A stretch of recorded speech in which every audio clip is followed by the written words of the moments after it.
कैसे हो सभी? बढ़िया, मजे में। तो चलिए फिर स्टार्ट करते हैं अपना आज का लेक्चर, प्रेशर इन फ्लूइड्स। हम प्रेशर के बारे में पढ़ चुके हैं कि प्रेशर क्या होता है। तो बताइए क्या होता है प्रेशर, बोलो। एब्सोल्युटली, प्रेशर क्या होता है?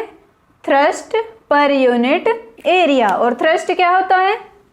Perpendicular force acting on the objects, जो उनके सरफेस पे 90 डिग्री पे लगते हैं। तो आज हम देखते हैं प्रेशर इन फ्लूइड्स। पहली बात कि फ्लूइड्स में क्या क्या चीज़ें शामिल होती हैं। सॉलिड्स एक अलग चीज़ है और फ्लूइड्स में गैसेस भी आ जाती है और लिक्विड्स भी आ जाते हैं, तो वो सारे फ्लूइड्स में आते हैं। तो जो सॉलिड्स हैं वो हमने देखा कि सरफेस पे, मान लो अर्थ के सरफेस पे प्रेशर एक्सर्ट करते हैं अपने वेट की वजह से, mg डाउनवर्ड में। तो हम फ्लूइड्स में देखते हैं अब जो गैसेस होती हैं, जो लिक्विड्स होते हैं, उनका भी कुछ ना कुछ वेट होता है और वो भी प्रेशर एक्सर्ट करते हैं। क्या एयर में भी वेट होता है और वो भी प्रेशर एक्सर्ट करती हैं? बिल्कुल, एयर भी प्रेशर लगाती है और इवन ये तो वॉल्स पे भी प्रेशर एक्सर्ट करते हैं। मान लो एक कंटेनर में आपने गैस ली है, गैस को फिल कर रखा है या फिर कोई लिक्विड डाल रखा है, मान लो पानी है, तो वो नीचे वाले सरफेस पे, बेस पे तो प्रेशर लगता ही है उनके वेट की वजह से। जो उनका वेट है mg डाउनवर्ड में एक्ट करता है और वो क्या है? परपेंडिकुलर टू द सरफेस, तो उस वजह से तो प्रेशर लगता ही है। साथ में वो दीवारों पर भी प्रेशर लगाती हैं। क्या दीवारों पर भी प्रेशर? ये तो बड़ी खतरनाक चीज़ है। तो मान लेते हैं कि एक मटका है, मटका ले लेते हैं, है ना, रेड कलर का होता है ना मटका। एक मटका है भाई, ठीक है बच्चों, मटका है, मटके में आपने पानी डाल रखा है, मटके को आपने फुल किया हुआ है, इसके अंदर पानी डाल रखा आपने, फुल भर रखा आपने इसको ऊपर तक। दीवारों पर भी प्रेशर लगाते हैं। अब ये जो पानी है, पानी के वेट की वजह से इसके बेस पे तो प्रेशर लगेगा ही। इसका जितना वेट है mg डाउनवर्ड में एक्ट करेगा नीचे की तरफ, यानी कि ये थ्रस्ट का काम करेगा फिर इसका वेट, और नीचे की तरफ कुछ ना कुछ प्रेशर लगेगा। थ्रस्ट पर यूनिट एरिया, वो डिपेंड करता है कि एरिया कितना होगा। अब जो ये मटके की दीवारें हैं, इन पर भी प्रेशर लगेगा। ये जो मटके की दीवारें हैं चारों तरफ से, इसकी वॉल्स जो हैं, इन पर भी प्रेशर लगेगा। यहाँ भी प्रेशर होगा, यहाँ भी कुछ, यहाँ भी कुछ, हर एक जगह पे कुछ ना कुछ प्रेशर होगा। अब बोलो ये प्रेशर यहाँ पे कैसे लगेगा? तो ये जो पार्टिकल्स हैं, जो लिक्विड के मान लो या फिर गैसेस के मान लो, ये इसमें हमने पानी का एग्जांपल लिया, आप गैस भी मान सकते हो कि आपने इसमें गैस डाल रखी है, वो एक दूसरे को ऐसे दूर धकेलते हैं। वैसे तो पास करते हैं, लेकिन एक उनकी टेंडेंसी है, मतलब वो ऐसे जा सकते हैं, तो वो इस वजह से वो मतलब उनके अंदर मूवमेंट होती रहती है और उस वजह से वो क्या है, इनकी दीवारों पर प्रेशर लगाते हैं, कुछ ना कुछ फोर्स लगाते हैं और प्रेशर एक्सर्ट करते हैं। परपेंडिकुलर में कुछ फोर्स लगाते हैं। मान लो मैं यहाँ से होल कर दूं तो क्या होगा? पानी जो है वो अपना बाहर निकलने लग जाएगा, मटका फूट जाएगा।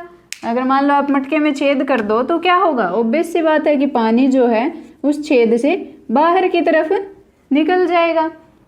ठीक है बच्चों, बाहर क्यों निकलेगा? अब इसने कुछ, पानी ने, इसने कुछ फोर्स लगा रखा था इस साइड में, इसीलिए तो वो अब फोर्स, दीवार है नहीं आगे, तो ये फोर्स की वजह से बाहर निकल जाएगा। यानी कि कुछ थ्रस्ट लगा रखा था, कुछ प्रेशर था, इसीलिए जो पानी है वो बाहर निकल जाता है जब छेद हो जाता है। और अगर प्रेशर ना हो तो पानी बाहर नहीं निकलेगा, वो वहीं रह जाएगा।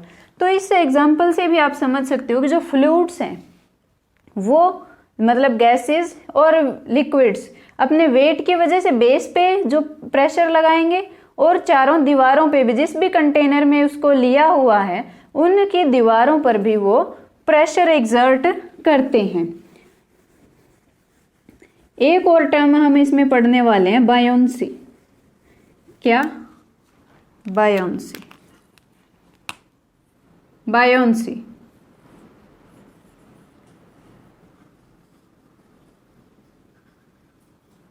इसको भी एक एग्जाम्पल से समझते हैं कि आपने देखा होगा कि पानी है, पानी पर कुछ चीज़ें तैरती हैं तो कुछ उसके अंदर डूब जाती है। वही देखेंगे कि ऐसा क्यों होता है, कुछ चीज़ें तैरती है और कुछ डूब जाती है। अब आप एक खाली बोतल लो, उसका ढक्कन बंद कर दो, प्लास्टिक की बोतल लो और उसको किसी पानी में, कोई मान लो पानी पड़ा है यहाँ पे इतनी दूर में, तो उस पानी में उस बोतल को डाल दो। थोड़ा सा बड़ा बना लेते हैं इसे। तो इस पानी में जब आप उस बोतल को डालोगे तो आप देखोगे कि वो बोतल जो है वो तैरने लग जाएगी। इसके ऊपर ऊपर इस तरीके से वो बोतल जो है वो तैरती रहेगी। ठीक है बच्चों, बोतल जो है वो तैरने लग जाएगी। और जैसे ही आप इसे प्रेस करोगे, इसके ऊपर से जैसे ही आप फोर्स लगाओगे तो ये क्या होगी, नीचे की तरफ आएगी। मतलब ऊपर से आपने हाथ से इसे नीचे की तरफ कर दिया तो ये नीचे की तरफ आएगी और आपको कुछ फोर्स लगाना पड़ेगा इसे नीचे करने में। और जैसे ही आप छोड़ते हो वो एकदम से बाउंस करके ऊपर आ जाती है, फिर से वो ऊपर आ जाएगी और सरफेस पे तैरने लग जाएगी। मतलब जब तक आप उसे हाथ से नीचे पकड़े रखोगे तो वह ठीक है सरफेस पे रहेगी, नीचे मतलब तल में। और जैसे ही आप उसे छोड़ते हो तो वो एकदम से बाउंस करके ऊपर आ जाएगी। तो ऐसा क्यों होता है, तैर क्यों रही है बोतल, जबकि इस पे ग्रेविटेशनल फोर्स जो है वो तो डाउनवर्ड में लगता है, mg इसके वेट की वजह से जो फोर्स लग रहा है वो तो नीचे की तरफ है, तो ये नीचे की तरफ जानी चाहिए, तो ये ऊपर क्यों आ जाती है बार बार।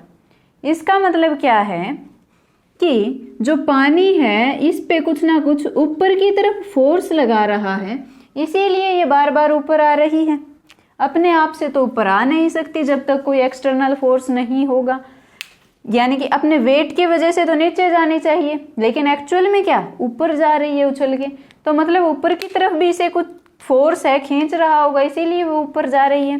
तो इसका मतलब क्या है, जो पानी है वो ऊपर की तरफ इस पे फोर्स लगा रहा है और उसी को हम कहते हैं बायोंट फोर्स।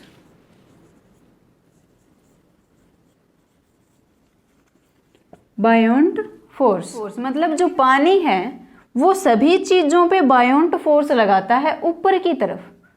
ठीक है, उसमें ऊपर की तरफ फोर्स लगाता है और वो उनको ऊपर की तरफ धकेलता है।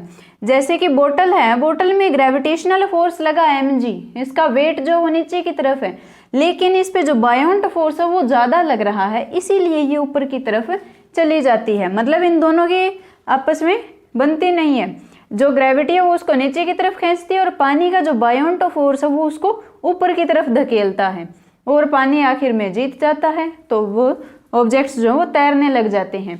जैसे बायोंट फोर्स कम होगा तो ऑब्जेक्ट डूब जाएगा। मतलब अगर हम इसका वेट बढ़ा दें, वेट ज्यादा हो तो mg जो ग्रेविटेशनल फोर्स है वो ज्यादा लगेगा नीचे की तरफ, तो वो उसको नीचे की तरफ खींच लेगा। मतलब उस टाइम पे क्या होगा, ग्रेविटी जीत जाएगी। तो जो पानी जो बायोंट फोर्स लग रहा है, इसी प्रॉपर्टी को हम कहते हैं बायोंसी, कि जो लिक्विड्स है उनमें बायोंसी होती है, वो ऑब्जेक्ट्स पे ऊपर की तरफ फोर्स लगाते हैं, वो उनको सरफेस पे रखने की कोशिश करते हैं। मतलब वो तो यही कोशिश करते हैं कि आप तैरते रहो। आप स्विमिंग पूल में छलांग लगाते हो, आप डूब जाते हो, लेकिन पानी तो यही कोशिश करता है कि आप तैरते रहो, लेकिन आप डूब जाते हो अपने वेट की वजह से। आप पे ग्रेविटेशनल फोर्स ज्यादा लग रहा होता है। अब आप कहोगे कि कोई डूब के मर जाए तो वो मरने के बाद तैरने भी लग जाते हैं, वो क्यों होता है, वो भी देखते हैं। देखिए, जैसे जैसे अब कुछ चीजें तो डूब जाती हैं, कुछ चीजें तैरने लग जाती है। मान लो कि मैं 1 किलोग्राम का कोई लोहे का टुकड़ा इसमें डाल लूं, छोटा सा बॉल टाइप में, मान लो 1 किलोग्राम की कोई बॉल है तो वो तो डूब जाएगी। वहीं मैं अगर कोई लकड़ी का टुकड़ा डालूं 1 किलो का तो वो नहीं डूबेगा इसमें, वो इसके ऊपर ऊपर तैरने लग जाएगा। अब मास तो दोनों का 1 किलोग्राम ही है, ग्रेविटेशनल फोर्स तो दोनों पे सेम ही लग रहा है, लेकिन फिर भी एक चीज डूब जाती है दूसरी नहीं डूबती।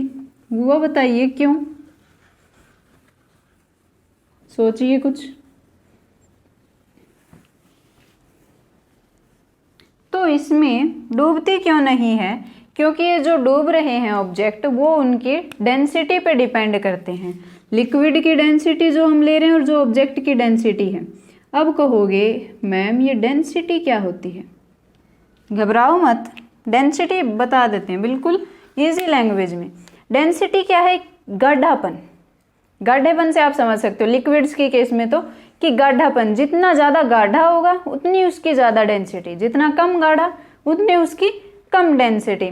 फॉर एग्जाम्पल आप शहद लो और एक आप पानी लो। शहद क्या होता है, ज़्यादा गाढ़ा गाढ़ा होता है, थोड़ा थिक सा होता है, और जबकि पानी बिल्कुल पतला पतला सा होता है, इतना थिक नहीं होता। तो शहद की डेंसिटी ज़्यादा होती है और पानी की डेंसिटी कम होती है। क्यों? शहद में गाढ़ापन ज़्यादा है।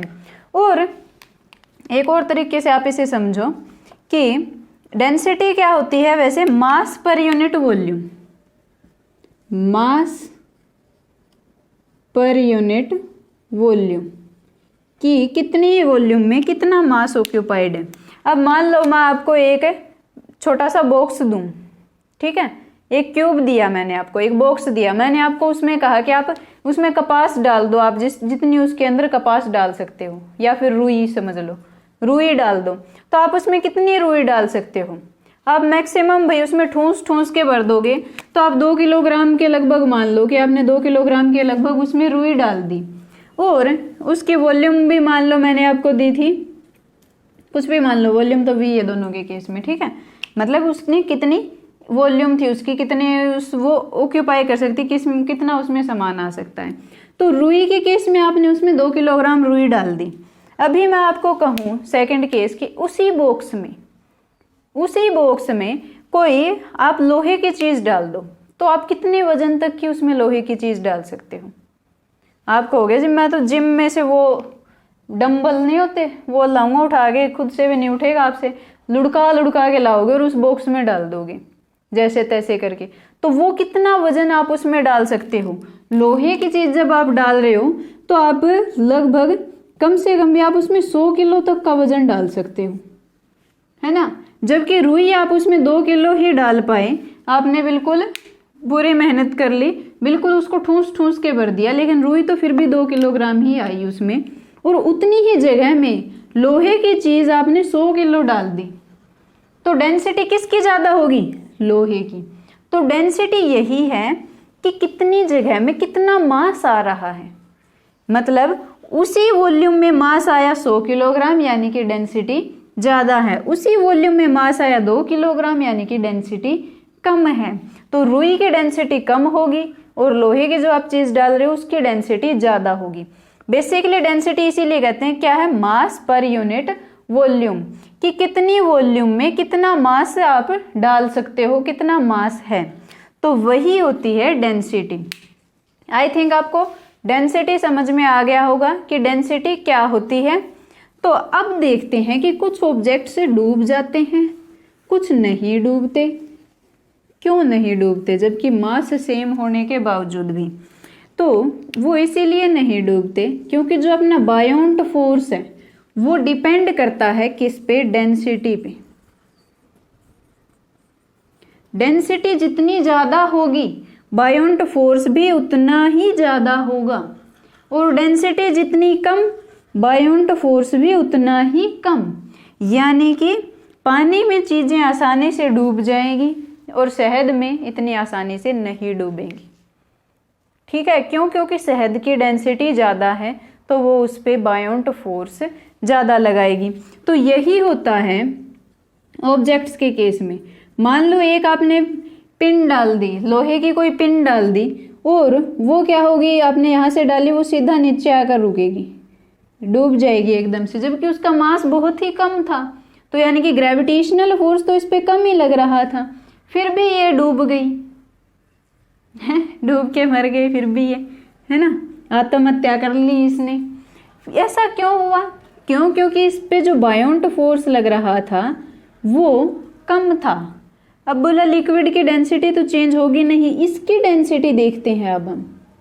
जो ऑब्जेक्ट है उसकी डेंसिटी मान लो मैंने कैपिटल डी मान ली, और इसकी डेंसिटी जो लिक्विड है इसमें उसकी डेंसिटी मैंने स्मॉल डी मान ली। तो जिसकी डेंसिटी ज़्यादा होगी वो डोमिनेट कर जाएगा भाई, उसकी पावर ज़्यादा होगी। तो डेंसिटी अगर इसकी ज़्यादा है तो ये डूब जाएगी। पानी से अगर इसकी डेंसिटी, जो भी लिक्विड है, और इसकी डेंसिटी दोनों की अगर ज़्यादा है, इसकी जो ऑब्जेक्ट है उसकी डेंसिटी अगर पानी से ज़्यादा है तो वो डूब जाएगी।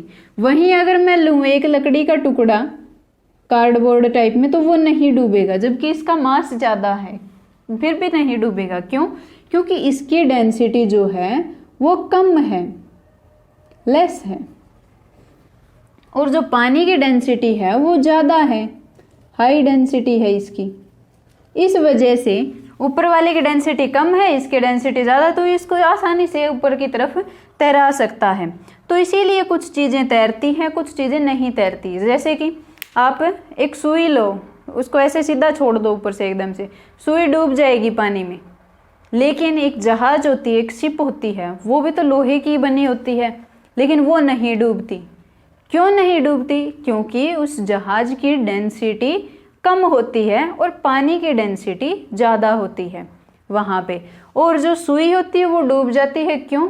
सुई की डेंसिटी ज़्यादा होती है, पानी की डेंसिटी कम होती है, इसीलिए वो डूब जाती है। तो आई थिंक समझ में आया। बायोंसी, बायोंसी क्या होती है? ऑब्जेक्ट्स को ऊपर की तरफ बाउंस करता है। जो भी लिक्विड है ऑब्जेक्ट को ऊपर की तरफ बाउंस करता है, उस पर ऊपर की तरफ एक फोर्स लगाता है जिसको हम कहते हैं बायोंट फोर्स, और इस प्रॉपर्टी को हम कहते हैं बायोंसी ऑफ लिक्विड्स। कुछ चीज़ें डूब जाती हैं और ये जो बायोंट फोर्स है ये डेंसिटी पे डिपेंड करता है। जिस लिक्विड की जितनी ज़्यादा डेंसिटी होगी उतना ही ज़्यादा बायोंट फोर्स रहेगा, जितनी कम डेंसिटी उतना कम बायोंट फोर्स। कुछ ऑब्जेक्ट्स डूब जाते हैं, कुछ तैरने लग जाते हैं। डूब क्यों जाते हैं? आत्महत्या नहीं करनी होती उनको। डूब इसलिए जाते हैं क्यों? क्योंकि उनकी डेंसिटी कम होती है, ज़्यादा होती है। अपने वजन की वजह से या खुद की वजह से ही वो डूबते हैं। और डेंसिटी कम हो, यानी कि वजन कम हो, एरिया ज़्यादा हो, तो वो क्या होंगे? डूबेंगे नहीं, वो उसके ऊपर तैरने लग जाते हैं। अब बोला एक सवाल तो रह गया, जिंदा इंसान जिसको तैरना नहीं आता वो डूब जाता है, लेकिन मरने के बाद वो ऊपर आ जाते हैं, ऐसा क्यों होता है? इंसान तो वही है। तो वो डूबते क्यों है? स्टार्टिंग में उन कम एरिया ऑक्यूपाई करते हैं, वो उनकी डेंसिटी ज़्यादा होती है जितने एरिया का उन्होंने लिक्विड कवर किया है, और वो नीचे की तरफ डूब जाते हैं। बाद में क्या होता है? उनके अंदर पानी चला जाता है, फेफड़ों में सब जगह पानी भर जाता है और फूल जाते हैं, उनकी डेंसिटी कम हो जाती है और इस वजह से वो तैरने लग जाते हैं ऊपर की तरफ। और उससे पहले क्या, पूरी बॉडी बिल्कुल डेंस होती है, डेंसिटी ज़्यादा होती है इस वजह से। तो आई थिंक आज का लेक्चर आपको अच्छे से समझ में आ गया होगा। एक लेक्चर और रहेगा अब अपना, और फिर उसके बाद केबीसी का नेक्स्ट पार्ट, कुछ क्वेश्चंस रहते हैं इस चैप्टर में, और फिर ये चैप्टर हो जाएगा आपका कंप्लीट। तो thank you so much for watching the video. टाटा, बाय बाय, टेक केयर।